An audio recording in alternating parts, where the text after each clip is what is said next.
जय श्री राम। मित्रों, जैसे ही सब राजा जो दुष्ट प्रकृति के थे अपना गाल बजा रहे थे, ये कर लेंगे वो कर लेंगे, और संत समाज उन्हें समझा भी रहे थे, तभी वहाँ पे परशुराम जी का आगमन होता है। उन्हें देखकर डर के मारे सभी राजाओं की हालत खराब हो गई। आइए देखते हैं कथा के माध्यम से और क्या कह रही है कथा और क्या होता है वहां।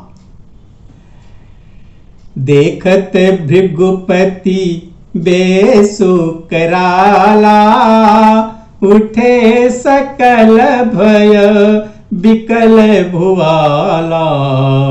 सिपितु समेत कही निज नामा, लगे करन सब दंड प्रणामा। परशुराम जी का भयानक वेश देखकर सब राजा भय से व्याकुल होकर उठ खड़े हुए और पिता सहित अपना नाम कह करके सब दंडवत प्रणाम करने लगे। जहि सुभाय चितवहि हितु जानी, सो जानई जनु आई खुटानी। जन के बहोरी आई सिरु नावा, सिय बोलाई प्रणाम करावा। परशुराम जी हित समझकर भी सहज ही जिसकी ओर देख लेते हैं, वह समझता है मानो मेरी आयु पूरी हो गई है। फिर जनक जी ने आकर सिर नवाया और सीता जी को बुलाकर प्रणाम कराया। आशीष दीन्ही सखी हर्षानी, निज समाज ले गई सयानी। विश्वामित्र मिले पुनियाई, पद सरोज मेले दो भाई।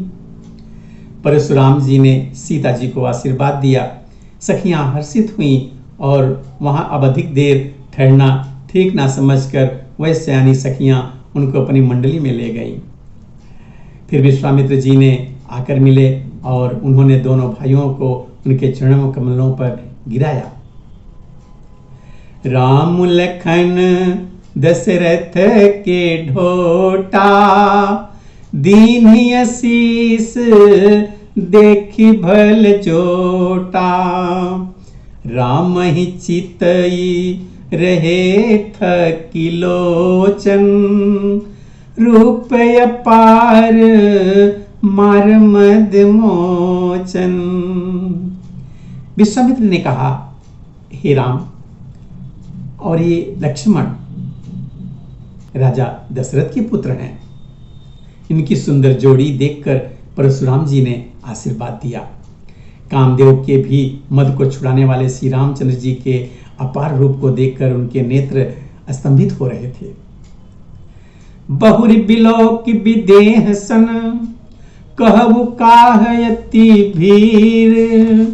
पूछत जानिय जान जिमे, व्याप्यहु को शरीर। फिर सब देखकर जानते हुए भी अनजान की तरह जनक जी से पूछते हैं कि कहो यह बड़ी भारी भीड़ कैसी है। उनके शरीर में क्रोध छा गया। समाचार कही जनक सुनाए, जेहि कारण महीप सब आए। सुनत बचन फिरी अनत निहारे, देखे चाप खंड मही डारे। फिर जिस कारण सब राजा आए थे, राजा जनक ने वह सब समाचार कह सुनाए। जनक के वचन सुनकर परशुराम जी ने फिर दूसरी ओर देखा तो धनुष के टुकड़े जमीन पर पड़े हुए दिखाई दिए। अति ऋषि बोले बचन कठोरा, कहु जड़ जनक धनुष के तोरा। बेगी दिखाओ मूढ़न त्याजू, उलट हूं मैं ही जहां लही तव राजू। अत्यंत क्रोध में भरकर वे कठोर वचन बोले, हे मूर्ख जनक, बता धनुष किसने तोड़ा? उसे शीघ्र दिखा, नहीं तो अरे मूढ़, आज मैं जहां तक तेरा राज्य है वहां तक की पृथ्वी को उलट पुलट कर दूंगा। अति डरू उतरू देत निपुनाही, कुटिल भूपहर से मन माही। सुर मुनि नाग नगर नर नारी, सोचहि सकल त्रास उर भारी। राजा को अत्यंत डर लगा, जिसके कारण वे उत्तर नहीं देते। यह देखकर कुटिल राजा मन में बड़े प्रसन्न हुए। देवता, मुनि, नाग और नगर के स्त्री पुरुष सभी सोच करने लगे। सबके हृदय में बड़ा भय है। मन पछताती सिय महतारी, विधि अब संवरी बात बिगाड़ी। भृगुपति कर सुहावो सुनि सीता, अर्थ निमेष कल्प सम बीता। सीता जी की माता मन में पछता रही है कि हाय, विधाता ने अब बनी बनाई बात बिगाड़ दी। परशुराम जी का स्वभाव सुनकर सीता जी को आधा क्षण भी कल्प के समान बीतने लगा। सभय बिलो के लोक सब, जान जान की भीरू। हृदय न हर्षु विषादु कछु, बोले श्री रघुवीरू। तब श्री रामचंद्र जी सब लोगों को भयभीत देखकर और श्री सीता जी को डरी हुई जानकर बोले। उनके हृदय में ना कुछ हर्ष था और ना ही विषाद।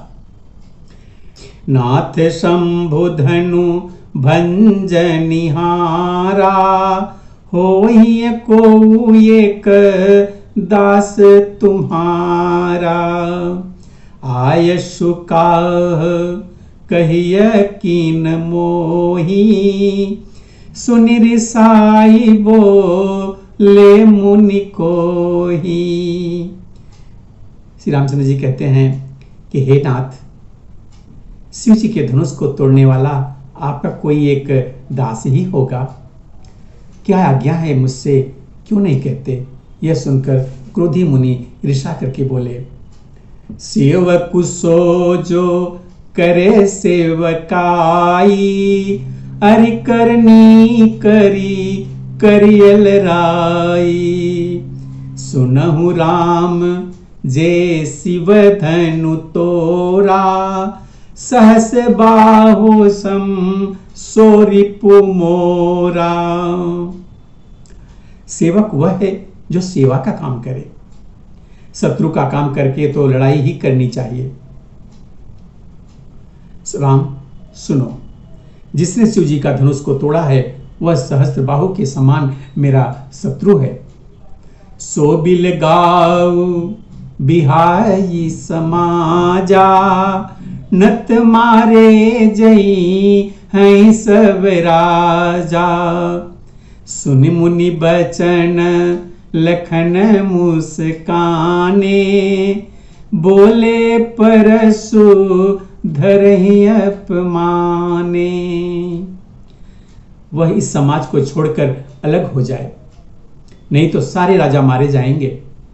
मुनि के वचन सुनकर लक्ष्मण जी मुस्कुराए और परशुराम जी का अपमान करते हुए बोले, बहुधनु ही तोरी लड़िकाई, कबहु नयस रिस कीन गोसाई। यही धनु पर ममता के ही हेतु, सुनि रिसाई कह भृगुकुल केतु। लक्ष्मण जी कहते हैं, हे गोसाई, लड़कपन में हमने बहुत सी धनुइयां तोड़ डाली, किंतु आपने ऐसा क्रोध तो कभी नहीं किया। इसी धनुष पर इतनी ममता किस कारण से है?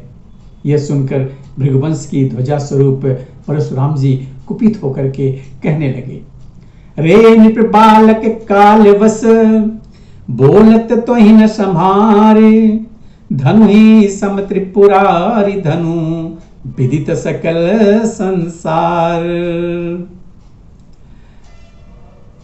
अरे राजपुत्र, काल के बस होने से तुझे बोलने में कुछ भी होश नहीं है।